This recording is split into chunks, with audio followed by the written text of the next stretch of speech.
Merhaba, en hafif, en kolay ve en lezzetli patlıcan tarifi için mutlaka deneyin. 750 gram patlıcanı alacalı soyalım.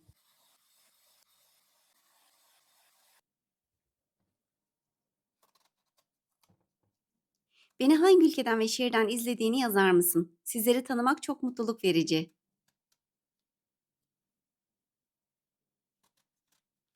Patlıcanları ikiye bölüp gördüğünüz gibi dilimleyelim.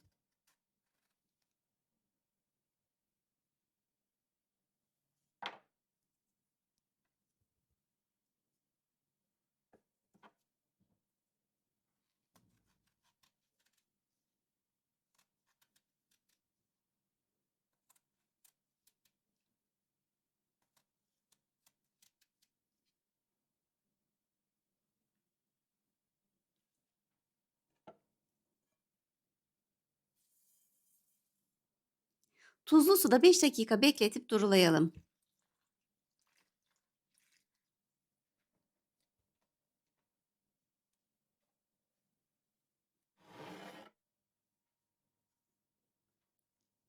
Tencereye dizelim.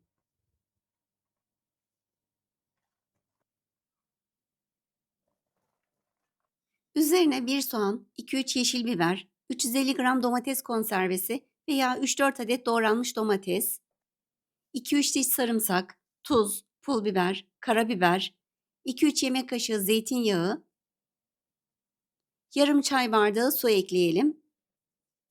Üzerine yayalım.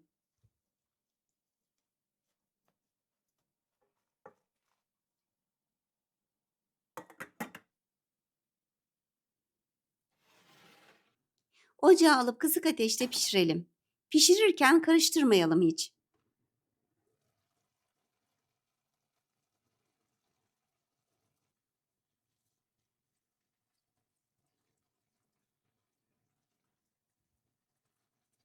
Patlıcanlar yeteri kadar yumuşadığında ocaktan alıp 5 dakika dinlendirelim.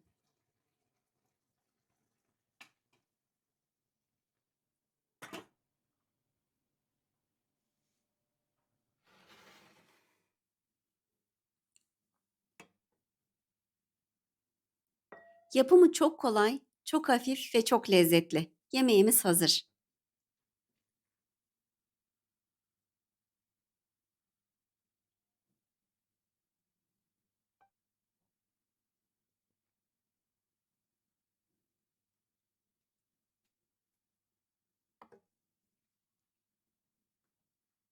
Kesinlikle deneyin. Afiyet olsun.